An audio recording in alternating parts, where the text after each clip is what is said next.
Gixxer নতুন বাইকের একটা কমন সমস্যা, সেটা হচ্ছে বাইকের এই ট্যাঙ্কে হচ্ছে মরিচা ধরে যায়। আমার বাইকটি চলেছে হচ্ছে কত, চলেছে হচ্ছে 23,683 কিলোমিটার। বাট আমি হচ্ছে আমার এই ফুয়েল যে ট্যাঙ্কটা আছে এটা দেখে একদম পরিষ্কার মনে হচ্ছে, একদমই নতুন। সো যারা আসলে ফুল ট্যাঙ্ক করেন না তারা কিন্তু এই টাইপের প্রবলেমে ভোগেন। আমার ফুয়েল ট্যাঙ্কটা কিন্তু যথেষ্ট একদম ক্লিন আছে।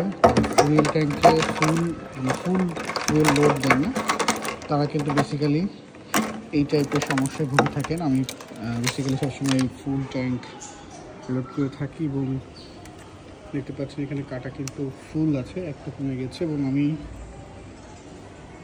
হচ্ছে 130 কিলোমিটার রাইড করেছি, একটা কাটা চলে গিয়েছে। সো যাই হোক, এখন বাইকে ফুল ট্যাঙ্ক করেন তাহলে এই টাইপের প্রবলেমগুলো থাকবে না।